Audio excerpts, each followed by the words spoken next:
नमस्कार। आज मैं बिहारी के दोहों की सप्रसंग व्याख्या के क्रम में पृष्ठ संख्या 40 पर दोहा नंबर 12 से प्रारंभ कर रही हूँ। कागज पर लिखत न बनत, कहत संदेश लजात, कहिए सब तेरो हियो, मेरे हिये की बात।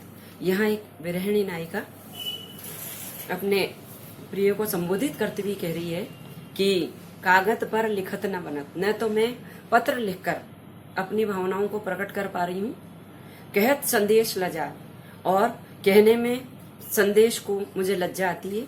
यानी न तो मैं पत्र के माध्यम से भावाभिव्यक्ति कर पा रही हूँ और न बोल करके संदेश देने में समर्थ हूँ, क्योंकि मैं लज्जित होती हूँ।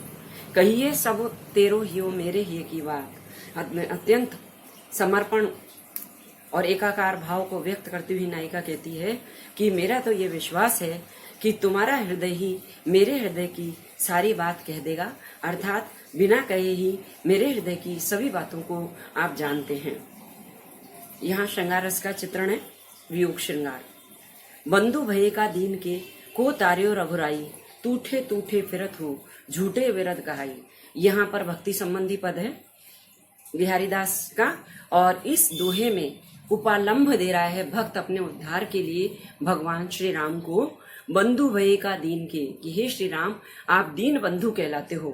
दीन बंधु की उपमा आपको दी जाती है, लेकिन किसके बंधु बने, किस दीन किस दुखी को का सहारा आप बने, और को तो तार्यो रघुराई, आपने किसका उद्धार किया मैं तो नहीं जानता हूँ। अर्थात आप दीन बंधु तो कहलाते हो, लेकिन शरण में आए किसी दीन दुखी की सहायता नहीं करते हो, न आपने अभी तक किसी का उद्धार किया है। टूठे टूठे फिरत हो, यानी फूले फूले बड़े अहंकार के साथ फिरते हो। झूठे विरद कहाई, विरद यानी यश, तुम्हें दीन बंधु कहलाने का और पापियों के उद्धार का जो यश मिल गया है, उस झूठे यश के साथ में बड़े अहंकार के साथ फिरते हो। यहाँ पर व्यंग कर रहा है भक्त, उपालंभ कर रहा है, अर्थात अब तक आपने जिन पापियों का उद्धार किया वो छोटे छोटे थे, या आपने किसी की पूरी तरह सहायता नहीं की, न किसी का उद्धार किया। मैं तो तब आपको दीन बंधु मानूंगा, पापियों का उद्धारक मानूंगा, जब आप मेरे जैसे दीन की का उद्धार कर देंगे और उसकी सहायता करेंगे।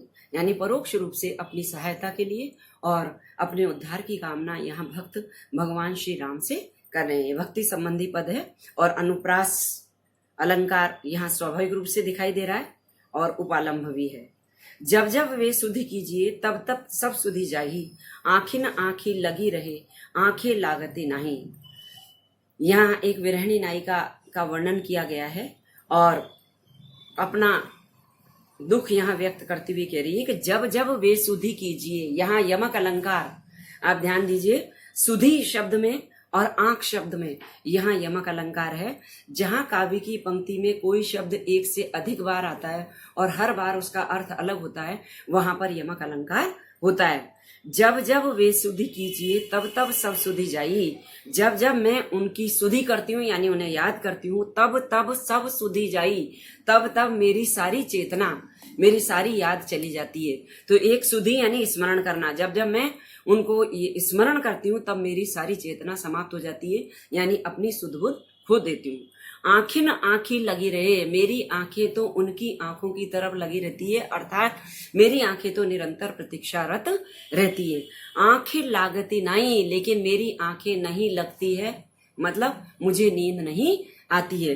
तो आंखें आंखें लगी रहे, एक तो प्रतीक्षा से मतलब है आंखों में आंखें लगना, और दूसरा आंख लगती नहीं यानी नींद नहीं आती है। तो जब जब मैं उनकी याद करती हूँ तब तब मेरी चेतना भी चली जाती है और आंखों में मेरी आंखें लगी रहती है, यानी उनकी राह देखने में, प्रतीक्षा में मेरी आंखें लगी रहती है, लेकिन मुझे मेरी आंख नहीं लगती, यानी मुझे नींद नहीं आती है। यहाँ यमक अलंकार है और विरोधाभास अलंकार है। आंख आंख के प्रयोग से ऐसा लगता है मानो विरोध न होने पर भी विरोध नजर आ रहा है। अंग अंग नग जगमगत, दीप सिकासी देह, दिया बढ़ाए हु रहे, बड़ो उजेरोगे है। यहाँ श्रृंगार संबंधी पद नारी सौंदर्य का चित्रण है और नायिका के अद्भुत सौंदर्य का, शरीर की आभा का यहाँ पर चित्रण करते हुए बिहारी कहते हैं अंग अंग नग जगमगत। उस नायिका के अंग प्रत्यंग में, यानी प्रत्येक अंग से, नग यानी मोती, जगमगा, मोती जगमगाते यानी मोती की आभा दिखाई देती है। दीप सिखासी देह सा से सी, जहां काव्य की पंक्ति में परस्पर तुलना की जाती है वहां पर उपमा अलंकार होता है। यहाँ दीप सिखासी देह, देह यानी शरीर, नायिका का शरीर दीपक की लो के समान है और उसके प्रत्येक अंग से मोती की आभा जगमगाती है। दिया बढ़ाए हो रहे बड़े उजेरोगे, यहाँ अतिशोक्तिपूर्ण वर्णन है नायिका के सौंदर्य का। दिया बढ़ाए, दिया बढ़ा देना मतलब दीपक बुझा देने पर भी, बड़ो उजेरो गेह, गेह यानी घर में, उजेरो यानी प्रकाश, दीपक बुझा देने पर भी घर में उसके सौंदर्य की आभा से बहुत उजाला रहता है, यानी घर प्रकाशमान रहता है। तो नायिका के शारीरिक सौंदर्य का अतिशोक्तिपूर्ण वर्णन है यहाँ पर। छुटी न शिष्यता की झलक, झलक्यो जोवन अंग, दीपति देह दुहुन मिली, दीपति ताफ्ता रंग। यहाँ द और से झ से अनुप्रास अलंकार है और यहाँ नायिका की वह संधि काल का चित्रण किया गया है। वह संधि किसको कहते हैं कि वह अवस्था जिसमें बाल्यावस्था समाप्त होती है और युवावस्था का प्रवेश होता है, यानी बाल्यावस्था और युवावस्था की मिलन का की जो अवस्था होती है उसे वह संधि अवस्था कहते हैं। छूटी न शिष्यता की झलक, अभी नायिका की सखी नायक से कह रही है छूटी न शिष्यता यानी बालपन, झलक यानी आभा। अभी तो बाल्यकाल की, बाल्यावस्था की जो झलक है वो ही अभी उसके शरीर से समाप्त नहीं हुई है। झलक्यो यौवन अंग, और उसके अंगों में यौवनावस्था का प्रकाश दिखाई देने लगा है। दीपति देह दुहुन मिली, दीप्ति यानी देदीप्यमान, प्रकाशमान, देह यानी शरीर, दुहुन यानी दोनों, दोनों अवस्थाओं के सौंदर्य से मिलकर उसका शरीर देदीप्यमान हो रहा है, प्रकाशमान हो रहा है। दीपति ताफ्ता रंग, और उसका युवावस्था और बाल्यावस्था की संयुक्त स्थिति ऐसी लगती है मानी ताफ्ता रंग यानी धूप छांव रंग के समान उसके शरीर की आभा देदीप्यमान हो रही है। यहाँ उपमा अलंकार है और अनुप्रास अलंकार है। तंत्री नाद कवि तरस, सरस रास राग रति रंग, अन बूढ़े बूढ़े तेरे, जे बूढ़े सब अंग।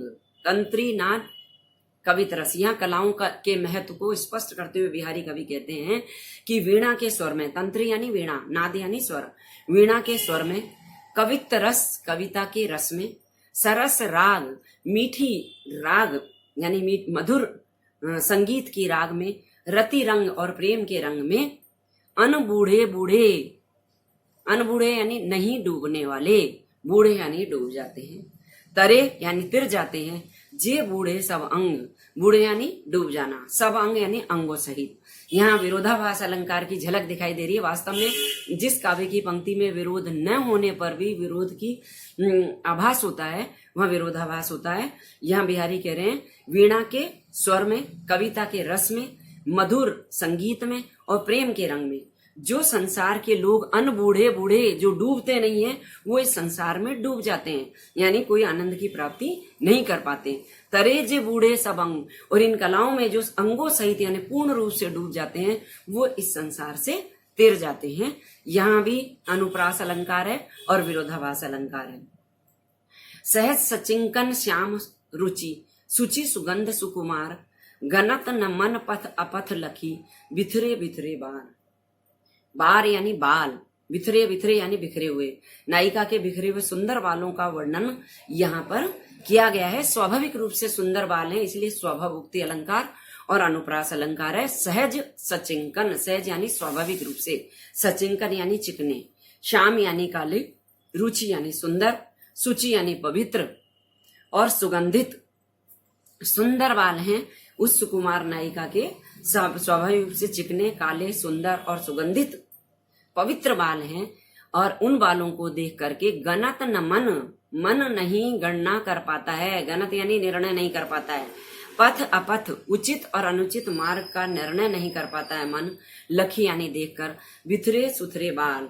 नायिका के बिखरे हुए सुंदर बालों को देखने के बाद देखने वाले व्यक्ति का मन उचित और अनुचित मार्ग का निर्णय नहीं कर पाता, यानी उन सुंदर बालों को देखकर हर कोई भ्रमित हो जाता है, अपने रास्ते से भटक जाता है, यानी नायिका के सुंदर बाल सबको आकर्षित करते हैं। धन्यवाद।